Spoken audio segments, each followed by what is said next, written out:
बिस्मिल्लाहिर्रहमानिर्रहीम। अस्सलाम वालेकुम जी स्टूडेंट्स, कैसे हैं स्टूडेंट्स। आज हम ऑक्सफोर्ड सिलेबस की 6 क्लास जो कि मैथमेटिक्स है हमारी, तो इसमें हमने जो है ये न्यू काउंटडाउन बुक है, तो इसमें में भी कुछ चेंजिंग भी है।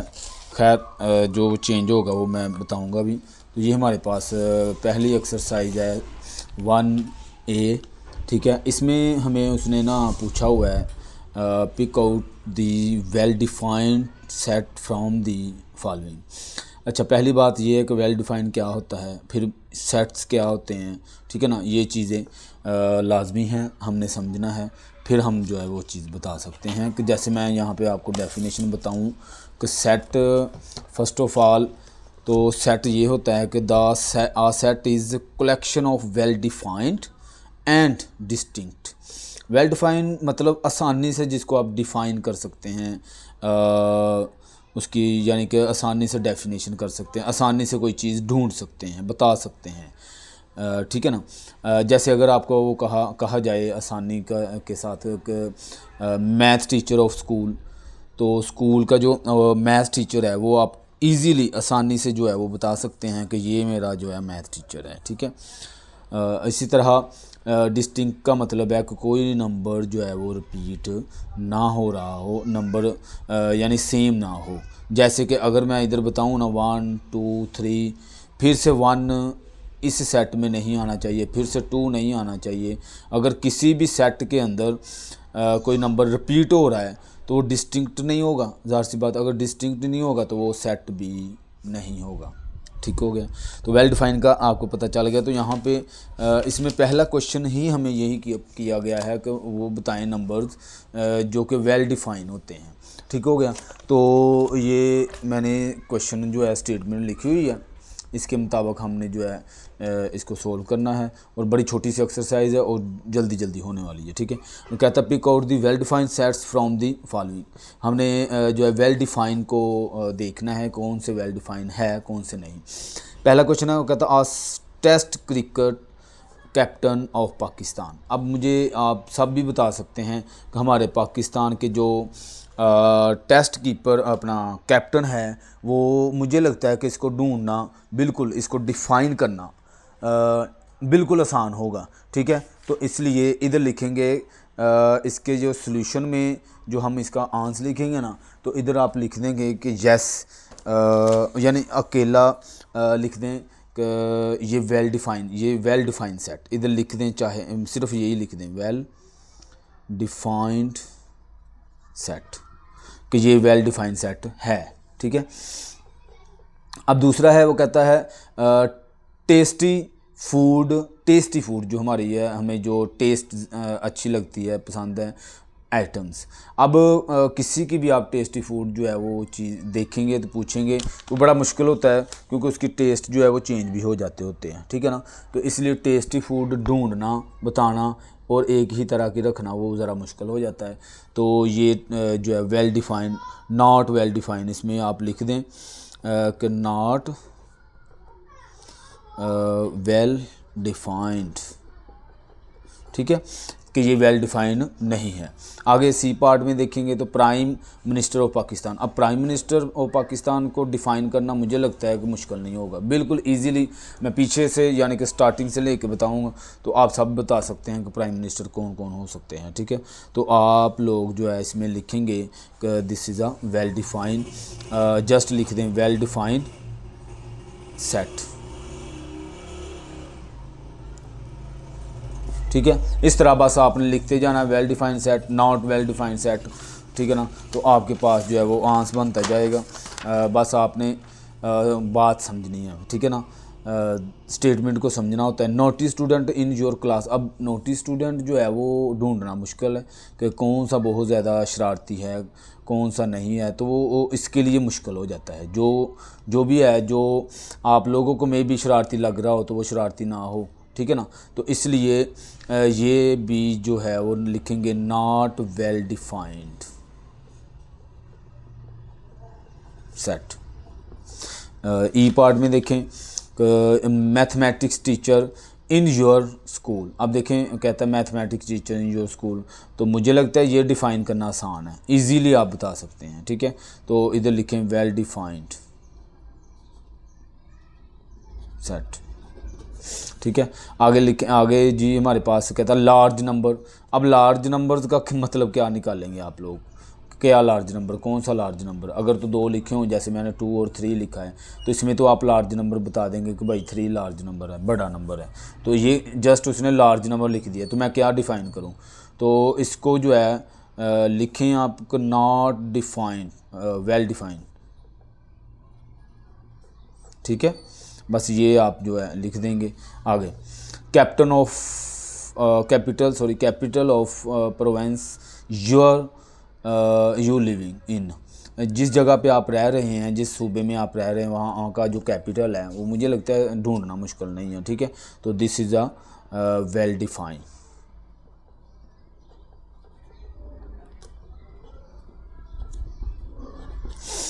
अच्छा जी, गेम्स यू लाइक प्लेइंग।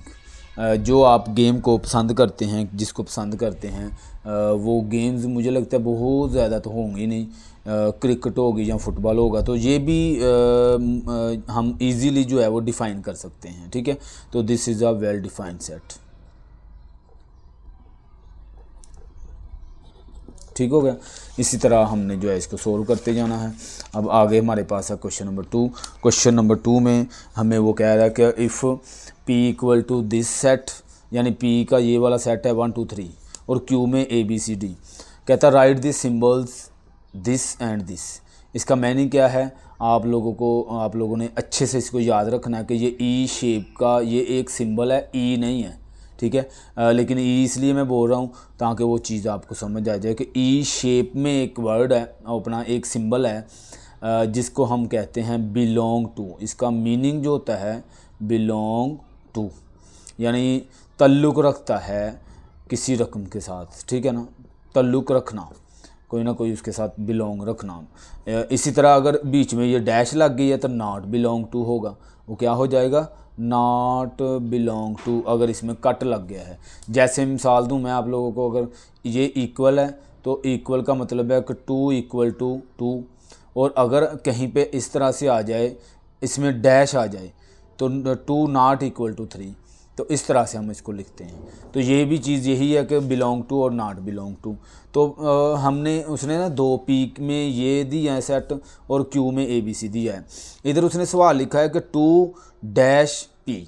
अब वो ये कह रहा है कि 2 बिलोंग करता है ये वाले symbol in the blank to make the following statement. तो वो स्टेटमेंट को कंप्लीट करने के लिए हमें क्या करना है, इन दोनों को यूज़ करना है, तो इसमें लगाना है। अब ये देखना है कि आया कि 2 जो है वो पी में मौजूद है, इस पी वाले सेट में। तो देखें ये पड़ा हुआ है 2, तो इसका मतलब ये बिलोंग करता है उसके साथ, तो ये मेरे पास जो है उसके साथ ताल्लुक़ रखता है ना, पी वाले सेट में है, मौजूद है। जो मौजूद होगा उसके लिए बिलोंग टू, जो मौजूद नहीं होगा वो नॉट बिलोंग टू, ठीक है। अब दूसरे पार्ट में देखिए पी डैश क्यू के 5 जो है वो पी में मौजूद है 5, तो 5 इसमें देखें है ही नहीं, कहीं पे भी 4 तक काउंटिंग है, तो लिखें नॉट बिलोंग टू। इसमें आ जाए ए डैश पी, तो ए जो है वो पी में मौजूद है, तो ए जो है वो पी में कहीं पे भी मौजूद नहीं है, तो ये भी नॉट बिलोंग टू लिखेंगे। इसी तरह इधर आ जाएं डी डैश क्यू, वो कहता है डी जो है वो क्यू में मौजूद है या नहीं, ये बिल्कुल है। ये देखें A B C D, D Q का हिस्सा है, उसमें बिलोंग करता है, तो ये मेरे पास बिलोंग हो गया, ठीक है। इसी तरह जी उसमें मौजूद ही नहीं है, तो इसमें नॉट बिलोंग टू लिख देंगे। 3 बिलोंग टू क्यू, आया कि करता है 3 तो क्यू में है ही नहीं है, तो इसलिए ये भी नॉट बिलोंग टू, ठीक हो गया। इस तरह से हमने इसको सोल्व करना है, बड़े आसान क्वेश्चन है। अच्छा जी, आगे हमें ना ये कह रहा है कि list the element of the following set, also name the set as A B C, ठीक है। तो कोई भी सेट आप जब कहता बनाएंगे तो उसमें ए बी सी डी सोन कुछ भी वगैरह लिख सकते हैं, यानी जो भी सेट हम बना रहे हैं उसको बी इक्वल टू कोई सेट लिख सकते हैं जो भी हम बनाएंगे। जैसे इधर सेट पी इक्वल टू ये सेट है, क्यू इक्वल टू ये सेट है, ठीक है ना। पहला क्वेश्चन पार्ट है, क्वेश्चन नंबर 3 का पहला पार्ट कहता काउंटिंग नंबर्स लेस देन 10। अब हमने एक ऐसा सेट बनाना है जिसमें काउंटिंग हो, गिनती हो हमारी, लेकिन वो गिनती जो है वो 10 से लेस देन हो, 10 से छोटी हो। ठीक है, मैं इधर एक सेट लिख लेता हूँ, ए इधर लेट कर लेता हूँ कि ए इक्वल टू एक सेट है। अब ये गिनती कह रहा है, सीधी सीधी गिनती का मतलब तो ये होगा ना, 1 आएगा, 2 आएगा, 3 आएगा, 4 5 6 7 8 और 9। ये मेरा इधर तक क्वेश्चन सोल्व हो गया। बस इतना काम है कि इस वाले में एक सेट बनाना है। जो सेट होता है वो उसके कोई भी एलिमेंट होता है उसके दोनों साइड पे कर्ली ब्रैकेट होती है, ठीक है ना, इसको सेट कहते हैं। अच्छा जी, अब दूसरा पार्ट है vowels in the word image. तो इमेज के अंदर वो कहता है वोवल नंबर बताएं। तो पहली बात है ये हमें वोवल नंबर का पता होना चाहिए। वोवल नंबर 5 होते हैं टोटल, जो ABC अल्फ़ाबेट्स होते हैं वो 26 होते हैं। इसमें से 5 जो हैं वो वोवल्स होते हैं और जो बाकी के 21 बचते हैं ना वो कॉन्सोनेंट होते हैं। ठीक है, ये आगे जाके 10th क्लास में और 9th क्लास में हम जो पढ़ेंगे। तो 5 वोवल्स हैं। तो 5 मतलब कौन कौन से हैं, वो A, E, I, O और U। ठीक है, ये 5 नंबर हैं। तो इनमें से देखें कि जो कहता है आई इमेज, ये वाला वर्ड है पूरा, इसके अंदर कहीं पे अगर वोवल्स हैं यानी इसमें से कोई नंबर है तो वो लिख दें, एक सेट के अंदर लिखने हैं। ठीक है, तो सॉल्यूशन ए सेट का नाम लिख लेता हूँ। तो वोवल्स नंबर में इसमें इमेज में एक तो आई है, दूसरा ई, ठीक है, और इमेज, बस। इसके अलावा इसमें कोई भी ऐसा नंबर नहीं है जो इसका हिस्सा हो, बल्कि ए भी लिखा हुआ है, सॉरी मैंने वो गौर नहीं किया है, I, A, E, बस ये 3 नंबर हैं। तो ये मेरा क्वेश्चन सोल्व हो गया। ठीक हो गया, इस तरह से आपने सोल्व करने हैं जी। तो तीसरा पार्ट वो कहता है letters of the word mango. Mango का वर्ड है, इसको उसने कहा लेटर में लिखें, यानी अलग-अलग करके लिखें। तो ए एक सेट है इस तरह से, M को अलग से लिखें, A को अलग से लिखें, N को अलग से लिखें, G को अलग से लिखें, O को अलग से लिख के ये मेरे पास आंसर है। जस्ट उसने कहा लेटर्स में लिखें, वर्ड में नहीं लिखना है। अच्छा जी, आगे कहता colour of the national flag भी सॉल्यूशन। अब कलर लिखने हैं तो A इक्वल टू इधर लिख लें कलर, वाइट है एक तो और दूसरा ग्रीन है। ठीक हो गया, तो मेरा क्वेश्चन सोल्व हो गया। इस तरह आगे अगर आप लोग देखेंगे तो कि इसमें और क्या चीज़ कह रहा है, numbers less than 25 and divisible by 5। वो कहता वो नंबर का सेट बनाएं, सॉल्यूशन ऐसे नंबर का सेट एक बनाएं जिसमें 25 से नंबर कम हो, 25 से लेस देन नंबर होने चाहिए। 24 हो सकता है, 23 हो सकता है, 22, 21, 20 इस तरह के नंबर। लेकिन एक और शर्त उसने पहले तो ये शर्त रखी है कि भाई नंबर लिखें वो 25 से कम होने चाहिए, 25 से छोटे होने चाहिए। और दूसरी उसने शर्त रख दी कि वो नंबर जो 5 से डिवाइड भी होते हों, 5 से डिवाइड होते हों। तो अब देखें इसके अंदर कौन कौन सी काउंटिंग आती है, 1 2 3 4 5। 5 भी 5 के साथ डिवाइड हो सकता है, 5 6 7 8 9 10। तो इसमें फ़र्ज़ कर लो ये 10 का ही 5 का ही टेबल हम लिख रहे हैं यहाँ पे। ठीक है, 20, बस इधर तक जो है हमारा काम कंप्लीट। ठीक है, तो ये क्योंकि ये वो नंबर है जो 5 से डिवाइड भी होते हैं। ठीक हो गया ना।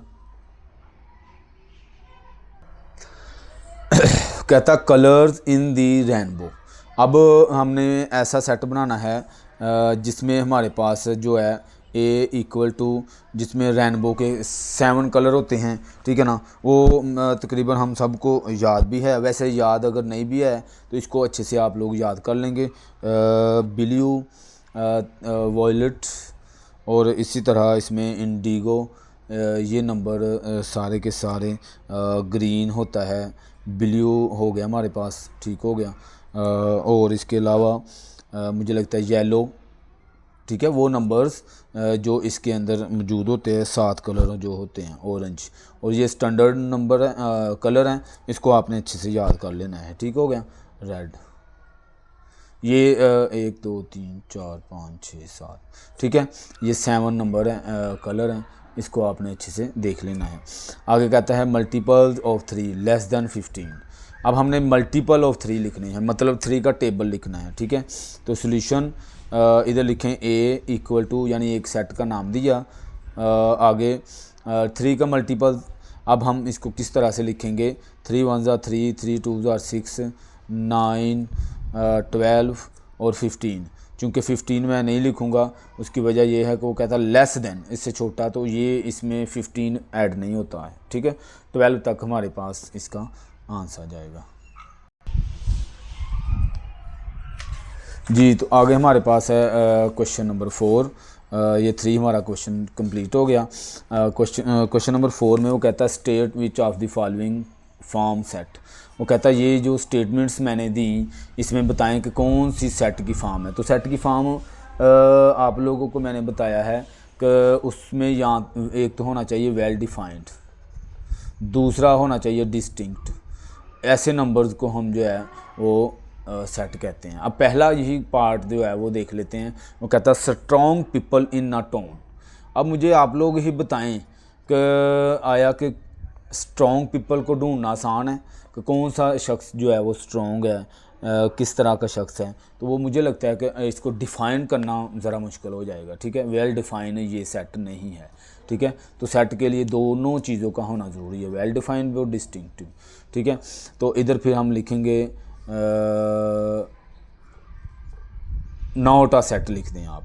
ठीक है, नॉट अ सेट, कि ये सेट नहीं है। इधर लिखें स्टूडेंट्स ऑफ आ क्लास। एक क्लास है, उसमें जो स्टूडेंट्स होते हैं उनको डिफ़ाइन करना कितना मुश्किल होगा, अगर काउंट करना है या किसी को नाम से याद रखना है, तो मुझे लगता है कि वो इजीली काम हो जाता है। डिफ़ाइन करना आसान है, तो इधर लिख दें सेट। ठीक है, आगे members of a provincial assembly. Provincial assembly के जो मेंबर है उनको भी डिफ़ाइन करना आसान है, आप सबके बारे में बता सकते हैं। ठीक है, तो दिस इज़ अ सेट। आगे फेमस फिल्म एक्टर्स। अब बात यह है कि कौन सा ज़्यादा फेमस है, कौन सा कम है, इसको भी डिफ़ाइन करना मुश्किल होता है। फेमस का बताना, कौन सा एक्टर ज़्यादा फेमस है, तो मुझे लगता है ज़रा मुश्किल है इसको डिफ़ाइन करना। ठीक है ना, तो आप लोग इसमें लिख सकते हैं नॉट अ सेट। ठीक हो गया, इस तरह से हमारा क्वेश्चन सॉल्व हो गया।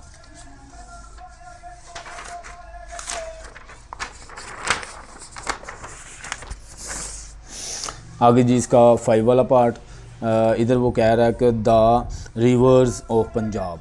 ठीक है, अब पंजाब की रिवर जो है उसके बारे में जानना कितना मुश्किल हो सकता है। ठीक है ना, नहरें हैं जो हमारे पंजाब की, तो इजीली आप जो है वो बता सकते हैं। तो इसलिए इसको भी हम कहेंगे कि इज़ अ सेट। इधर लिख दें सेट, कि ये सेट है।